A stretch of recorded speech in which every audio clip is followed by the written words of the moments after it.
আসসালামু আলাইকুম everyone, welcome back to my channel রমনের কুকিং লাইফ। আজকের পর্বে তৈরি করে দেখাবো একদম মুচমুচে আলুর পাকোড়া বা আলুর পেঁয়াজু, যেটাই বলেন না কেন। বিকালে চায়ের সাথে নাস্তা হিসাবে কিংবা রোজার সময় কিন্তু ইফতারিতে খুব সহজে মাত্র 10 মিনিটের মধ্যে এই আলুর পাকোড়াটা আপনারা তৈরি করে নিতে পারবেন। আলুর পাকোড়াটা কিন্তু একদম মুচমুচে এবং খেতে খুবই মজার হয়ে থাকে। আশা করি রেসিপিটা আপনাদের সকলেরই খুবই পছন্দ হবে। আর রেসিপিটা পছন্দ হলে ভিডিওতে একটি লাইক দিয়ে চ্যানেলটি সাবস্ক্রাইব করতে ভুলবেন না। চলুন তাহলে শুরু করা যাক। আলুর পাকোড়া তৈরি করার জন্য প্রথমে এখানে আমি 4টা মাঝারি সাইজের আলু নিয়েছি, আর আলুর খোসাগুলো কিন্তু আগে থেকেই আমি ছাড়িয়ে নিয়েছি। এখন এই আলুগুলো আমি একটা গ্রেটারের সাহায্যে গ্রেট করে নেব। আর অবশ্যই কিন্তু গ্রেটারের যে ছোট ছিদ্রযুক্ত অংশ থাকে এই অংশটা দিয়েই আলুটা গ্রেট করে নিতে হবে। তো 4টা আলুই কিন্তু আমার গ্রেট করে নেওয়া হয়ে গিয়েছে, আর দেখতেই পাচ্ছেন আলুগুলো কতটা মিহি হয়েছে। এরকমই কিন্তু মিহি করে গ্রেট করে নিতে হবে, তাহলেই কিন্তু পাকোড়াগুলো একদম মুচমুচে হবে। আর আলু কিন্তু গ্রেট করার পরপরই ধুয়ে নিতে হবে, তা না হলে কিন্তু এগুলো কালচে হয়ে যাবে। এর জন্য একটা চানির উপর আলুগুলো নিয়ে আমি এভাবে পানির মধ্যে ডুবিয়ে আলুগুলো ভালোভাবে কচলে একটু ধুয়ে নিচ্ছি। আর একইভাবে 2 থেকে 3 বার আমি পানি পরিবর্তন করে আলুগুলো ধুয়ে নিয়েছি।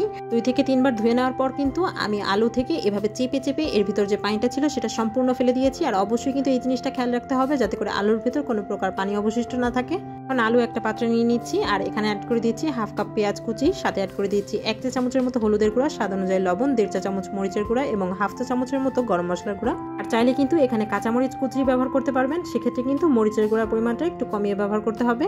এখন সবকিছু একসাথে ভালোভাবে একটু কচলে মেখে নেব প্রায় 1 থেকে 2 মিনিটের জন্য, যাতে করে সব উপকরণগুলো একসাথে ভালোভাবে মিশে যায়। 2 মিনিট মেখে নেওয়ার পর এখানে বাইন্ডিং এর জন্য অ্যাড করে দিচ্ছি আমি 3 টেবিল চামচ পরিমাণ বেসন এবং 1 টেবিল চামচ পরিমাণ কর্নফ্লাওয়ার। এই কর্নফ্লাওয়ারটা অ্যাড করার কারণে কিন্তু এই পেঁয়াজগুলো একদমই মুচমুচে হবে। আর এখন আমি সবকিছু আরেকবার ভালোভাবে মিশিয়ে নিচ্ছি, আর দেখতেই পাচ্ছেন মিশ্রণটা কেমন হয়েছে। মিশ্রণটা কিন্তু এরকমই হতে হবে, থেকে বেশি পাতলা বা এর থেকে বেশি ঘন হওয়া যাবে না। এখন পেঁয়াজগুলো ভেজে নেব। এর জন্য চুলায় একটি পাত্রে পর্যাপ্ত পরিমাণ তেল নিয়েছি, আর তেলটা পুরোপুরি গরম হয়ে আসলে এরকম অল্প অল্প মিশ্রণ নিয়ে আমি পেঁয়াজগুলো তৈরি করে নিয়েছি। আপনারা চাইলে কিন্তু আপনাদের পছন্দ মতো শেপে এই পেঁয়াজগুলো তৈরি করে নিতে পারবেন। প্রথমে কিন্তু চুলার জালটা বাড়িয়ে আমি তেলটা ভালোভাবে গরম করে নিয়েছি, আর পেঁয়াজগুলো অ্যাড করার সময় চুলার জালটা আমি মিডিয়াম আঁচে করে দিয়েছিলাম। আর পেঁয়াজগুলো অ্যাড করার পর এখন কিন্তু চুলার জালটা আমি লো আঁচে করে দিয়েছি। আর এভাবেই কিন্তু লো আঁচে পেঁয়াজগুলো ভেজে নিতে হবে একটু সময় নিয়ে, তাতে করে কিন্তু পেঁয়াজগুলো একদমই ক্রিস্পি হবে।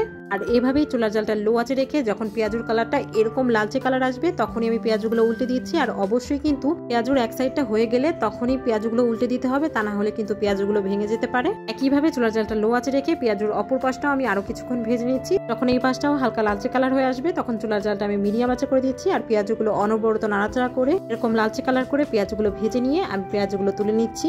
এখন শুধুমাত্র গরম গরম পরিবেশনের পালা। চাইলে কিন্তু বিকালের নাস্তায় চায়ের সঙ্গে এই মুচমুচে আলুর পেঁয়াজু বা পাকোড়াটা তৈরি করে নিতে পারবেন। ছোট থেকে বড় সবাই কিন্তু এই পাকোড়াটা খুবই পছন্দ করবে। পাকোড়াটা যেমন ক্রিস্পি তেমন মজার হয়ে থাকে। আর এই শব্দটা শুনে নিশ্চয়ই বুঝতে পারছেন এই পাকোড়াটা কতটা মুচমুচে হয়ে থাকে। একবার হলেও এই আলুর পাকোড়াটা বাড়িতে ট্রাই করে দেখতে পারেন। আশা করি আপনাদের সকলেরই খুবই পছন্দ হবে। আর বাড়িতে ট্রাই করলে আমাকে কমেন্টে জানাতে ভুলবেন না। আল্লাহ হাফেজ।